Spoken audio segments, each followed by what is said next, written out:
বরকে বললাম, কি গো শুনছো, পুজো তো চলেই এলো, তো মেয়েটার একটা জামা কাপড় কিনে দেবে না? বললো না, এবছর আর কিছু কেনাকাটা করবো না। আমি বলছি, দেখো ওরকম বললে হয়? মেয়েকে কিনে দেবো না, একটা মাত্র মেয়ে। বললো ঠিক আছে, তাহলে গিয়ে একটা মেয়ের জামা কাপড় কিনে নিয়ে এসো। তা আমি আবার বললাম যে শুধু মেয়ের জামা কাপড় কিনলে হবে? তোমার বাবা আছে, তোমার মা আছে, তোমার বোন আছে, তাদেরকে না দিলে হয়? কিছুক্ষণ ভেবে চিন্তে বললো, অত টাকা নেই। আমি না দিলে হবে না, দিতেই হবে। বললো ঠিক আছে, আমি আর কিছু কিনবো না। বর বললো আমি আর কিছু কিনবো না, বাবা মার জন্য, বোনের জন্য আর মেয়ের জন্য কিনে নিয়ে এসো।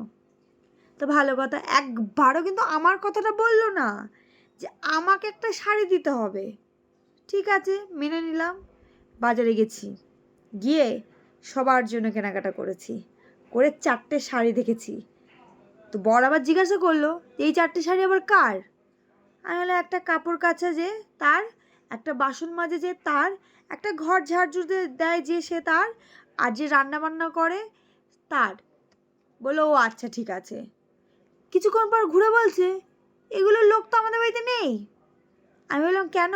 সব তো তুমি ওগুলো আমাকে দিয়ে করাও, যদি থাকতো তাহলে তো দিতে হতো। বলে 4খানা শাড়ি একদম ঝেপে দিয়েছি। বর তো মাথায় হাত দিয়ে বলছে ওগুলো ফেরত দাও ফেরত দাও। আর ফেরত দিয়েছি, নিয়ে এখন বগল দাবা করে বাড়ি চলে এসেছি। কি ঠিক করেছি তো? তোমরাই বলো।